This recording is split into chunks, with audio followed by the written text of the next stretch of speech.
and thank you for joining us for this week's edition of It's Your City. I'm your host, Cortney Bloomer. Today's show is brought to you by Greenhouse Garden Center in Carson City.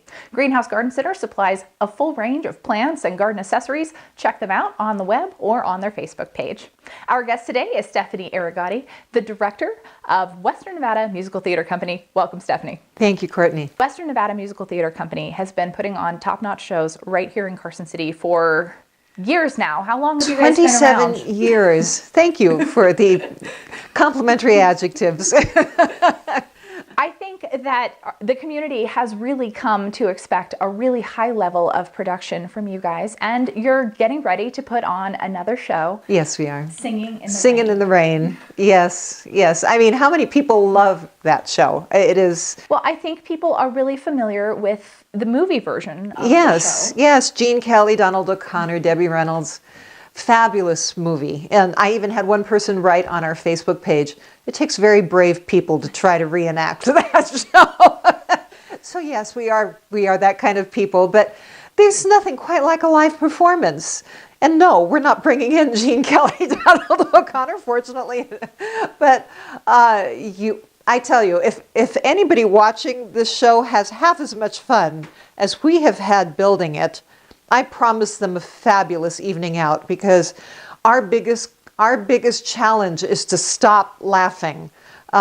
We have hilarious people in this show, on and off the stage, who are just high-spirited, so much fun, and remarkably talented. And they're putting together just an iconic show and doing a wonderful job with it. As you know, the dancing is extraordinarily difficult. And in fact, Gene Kelly was the choreographer for Singin' in the Rain. We do not copy the choreography from any show that we do, but nevertheless, you still have to reach the same level of difficulty. So it took us a while to decide to program it, and so we thought we had a romantic lead and a comic lead that were able to pull off that level of tap. And they're doing a fabulous job. They are working themselves to death and losing a lot of weight. Makes the costumer's job hard. Oh, take that in a little bit more. So the people who are in these productions are all local folks. These are not professional actors that have come in to do this show. They are local, yes. Sometimes in our shows we have professional people who have moved to this area, but that doesn't mean that we're hiring them as equity actors. Right. They have to join the show just like everybody else. But this particular show, we have, they are young people. They are doing a fabulous job. As you know, our auditions are very competitive. We are grateful for that we get such wonderful talent at our auditions. And in fact, after this show, a huge chunk of them are moving to New York. How dare they? And the young man playing Don Lockwood is moving to Los Angeles. But this happens with our company a lot. That's why they're there. We are a training ground to move to professional theater for the younger people. And so, yeah, a huge chunk. We're going, how can you do that? How can you do that to us? For people who might not be familiar with the production of Singin' in the Rain, give us a little bit of a synopsis. What's the show about? Oh, it is set in the mid-1920s when there was a transition from silent movies to talkies. And while some actors were able to make that transition seamlessly, some people didn't know how bad the voices were of some of the silent screen stars that they had come to love so much. And which brings the comedy into this show, because the leading lady, Lena Lamont, who everybody adores, and she's gorgeous. She's being played by Kelly Schnabel in this part, and Kelly is hilarious. When you finally hear her open her mouth, she has this, "What is your problem? Is there something wrong with my voice?" And so they tried to translate that into a talking movie. And when they have the previews, the audience is saying, "I never want to see one of her movies again." And so they get this idea that they will dub her singing and her speaking without telling her. And so the love interest in the show, Kathy Selden, who is being played by Cassia Giustra, does all the recordings at night and tapes her songs and tapes her dialogue and then matches them to her lips, which has happened for decades since then, but presumably in this show this was the first time it had happened. And so it is absolutely hilarious with finding out what's going on and then how they are able to maneuver past her. It's a very, very funny show. I think people would be really interested to know about some of the things that happen kind of behind the scenes to bring these shows to life here in Carson City. People might not realize all of the sets and all of the costumes, that's all handled in-house. Yes, it is. Yes, it is. In fact, it makes me laugh sometimes because I don't know if you've seen my Facebook post when I talk about the trials of set design, where I go through like 55 renditions of each scene and then throw it out, and people just show up and see the show and say, "Oh, that's nice. It must have come with the script." No, yes, no. Everything takes a lot of planning, and I don't know if people know how small the backstage area is at the community center.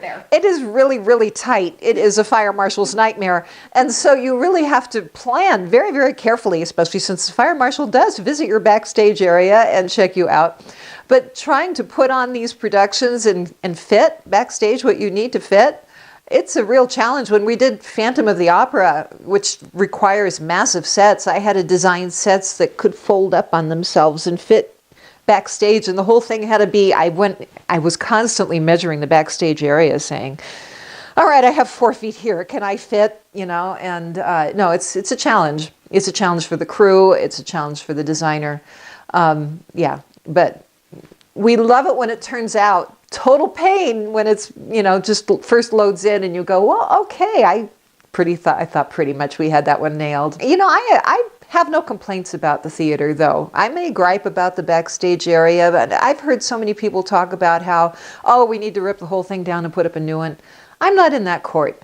I think Carson City is so fortunate to have the Carson City Community Center. Now they're going to replace the seats. Thank you.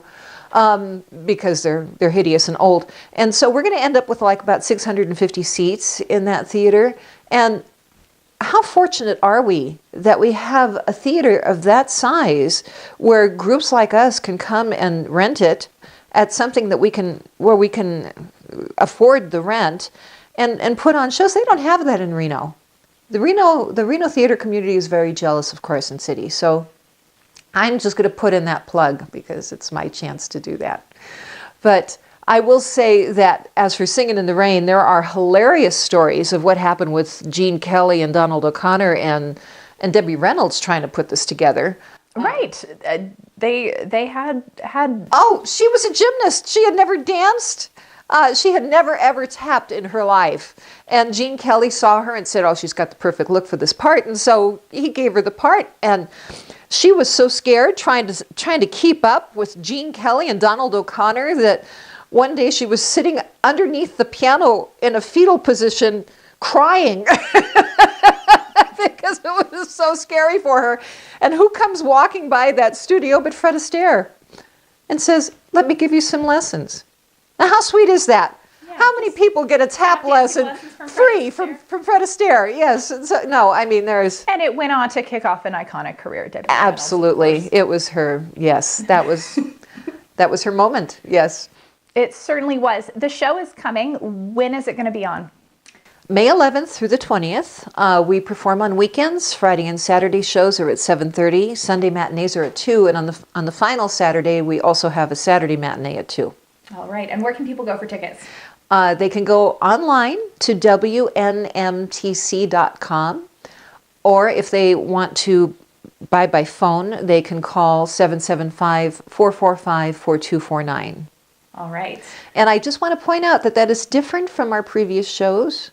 And so they should not pull up an old program and go to that number. Unfortunately, our last ticket sales company went bankrupt. And so we are totally fresh. If you hated the old software, that's good news for you because the new software is very, very easy to use. And so don't be afraid of going online. Go online, WNMTC.com for tickets, or you can call the box office and reserve tickets that way. Yes. The show, again, running throughout May. 11th through 11th through the 25th? Yes. 20th. Yeah, 2 weekends. 2 weekends. All local folks, a fantastic production. We're so blessed here in Carson City to have such a professional and fantastic. Oh, you're very kind. Thank you, Cortney. All right. Stephanie Arrigotti, thank you for being here today. Thank you for having me. And thanks to all of you for joining us for this week's edition of It's Your City, brought to you by the Greenhouse Garden Center. If your business is interested in sponsoring a future edition of It's Your City, please contact Darla at the address shown on your screen. I'm your host, Cortney Bloomer. We'll see you next week.